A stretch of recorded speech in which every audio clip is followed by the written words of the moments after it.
keberadaan kesenian Bandengan itu sebetulnya sudah cukup lama sekali ada di Malang Raya. Sepanjang apa yang saya ketahui tentang sejarah kesenian Bandengan, menurut saya yang titik yang mendekati kebenaran menurut saya ada sejak zaman kerajaan Kanjuruhan maupun Singosari.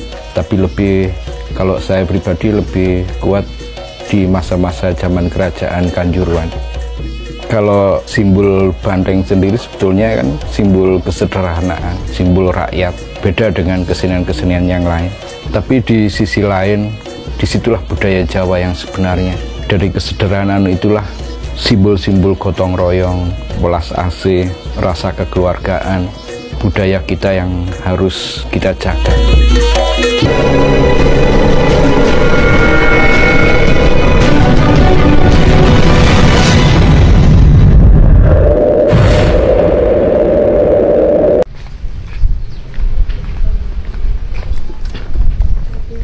Inilah awal keberadaan kesenian Bandengan. Kenapa di zaman-zaman itu muncul sebuah kesenian Bandengan? Berawal dari sebuah tokoh yang sebetulnya angan-angan dia cukup sederhana sekali, ingin mengumpulkan pemuda ikut terlibat dalam belajar ilmu kanuragan. Karena di masa itu pun pemuda sulit untuk diajak belajar ilmu kanuragan, makanya sang tokoh tadi membuatlah sebuah kesenian yang tujuan awal yaitu hanya untuk mengumpulkan pemuda. Ternyata cukup luar biasa sekali, dan sang tokoh tadi saya pikir cukup berhasil dengan membuat sebuah kesenian ini yang namanya Bandengan. Memang cukup memprihatinkan sekali ketika kita berbicara tentang seni budaya, terutama seni tradisi Bandengan. Kenapa kok sampai kesenian satu ini bisa lalai untuk tidak kita jaga? Sebelum tahun 2008, kesenian ini punah, hilang. Tahun 2006, saya ketika misalkan nyekar ke makam mbah saya aja, cukup kasihan sekali mbah saya, orang yang berusaha uri-uri di desa sini, di desa Ngaglik Batu sini. Ketika dia meninggal, murid pengikutnya tidak ada satupun yang berusaha melestarikan kesenian Bandengan. Akhirnya di situ saya mempunyai angan-angan ingin mengangkat kembali kesenian ini ke permukaan. 2008 baru terlaksana. Nah, dengan cara saya mengumpulkan kelompok-kelompok kesenian Bandengan yang ada di Malang Raya. Di situ cukup luar biasa sekali. Awal-awal saya mengangkat kesenian ini, ada sekitar 60 kelompok yang ikut terlibat. Setelah itu, setiap tahun saya laksanakan dalam sebuah event, yaitu event tahunan, namanya Festival Bandengan Nuswantara.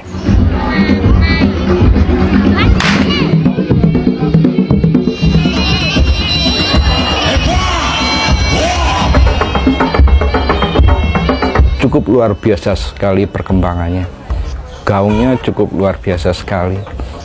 Kelompok-kelompok yang baru dengar dia muncul, yang tidak ada kelompok dia buat kelompok, dia buat paguyuban. Kelompok-kelompok yang ada di Malang Raya aja sudah hampir lebih dari 300 kelompok.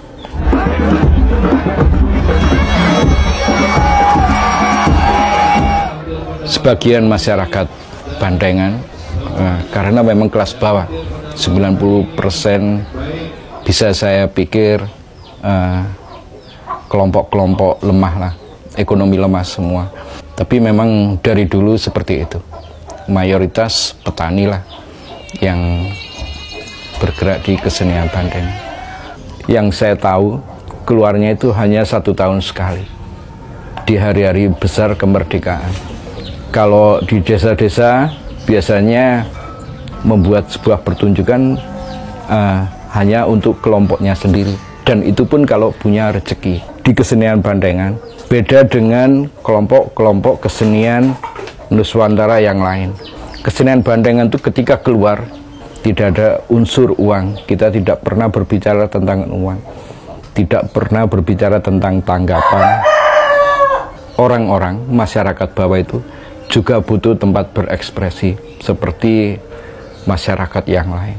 Mungkin di kesenian Bandengan inilah yang paling murah sekali, yang paling mudah bagi mereka, bagi masyarakat bawah. Terus kenapa Bandengan juga mudah sekali kita memanggil ribuan manusia, puluhan ribu manusia pun mudah. Saya pikir itu juga sama dengan tujuan sang tokoh yang membuat kesenian Bandengan ini, yang mempunyai tujuan untuk merekrut, memanggil pemuda-pemuda ikut terlibat di kesenian Bandengan. Jadi dalam pertunjukan Bandengan itu sebenarnya dibuka dengan kembangan pencaksilat. Jadi beberapa tokoh yang paham dengan pencaksilat selalu tampil di situ sebelum ada pertunjukan Bandengan.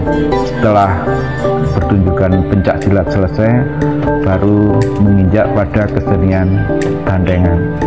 Nah, Bandengan pun awalnya hanya bentuk-bentuk tari, ya kan? Tari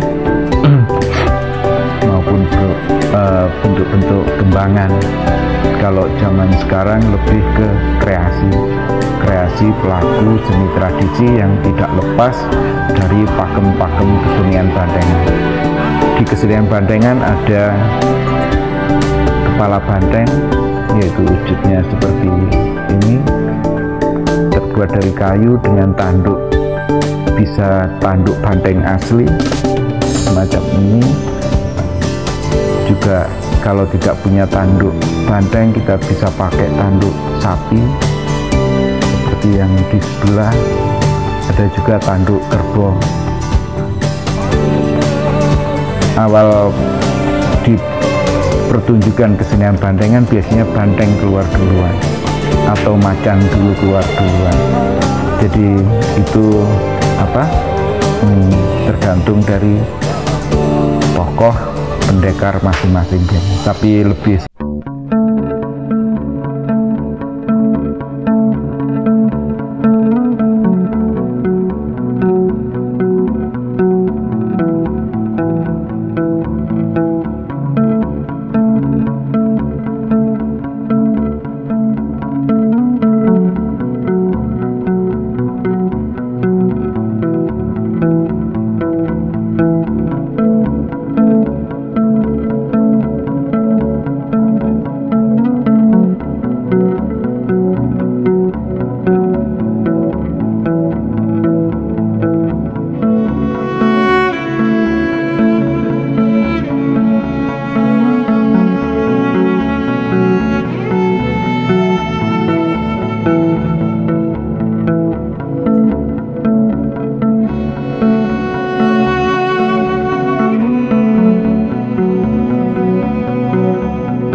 dan lebih ke sifat antara muka dan monyet, yaitu iri dengki. Jadi ketiga-tiganya itu dikumpulkan dalam sebuah pertunjukan, jadilah kesenian Bandengan semacam itu.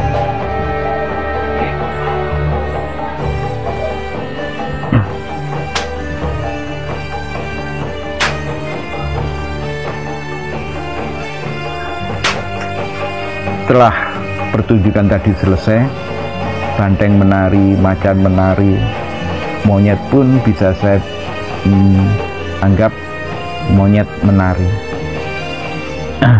Setelah semua itu selesai, biasanya musik ritmenya semakin naik, semakin naik, semakin naik. Di situ sudah waktunya banteng, macan, monyet dalam puncak sebuah pertunjukan. Tinggal yang gambui, yaitu seorang pendekar dengan menggunakan mantra, dengan menggunakan cemeti untuk memanggil energi yang ada di kepala banteng, macan maupun monyet datang di sebuah pertunjukan itu, ikut dalam pertunjukan itu. Terjadilah sebuah terang.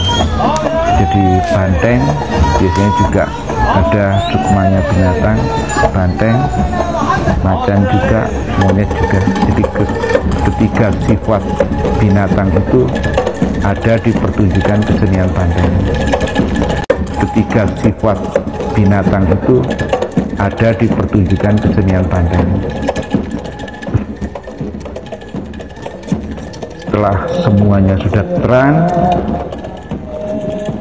tapi tetap terkendali karena semua dalam aturan manusia, dalam aturan pendekarnya, proseslah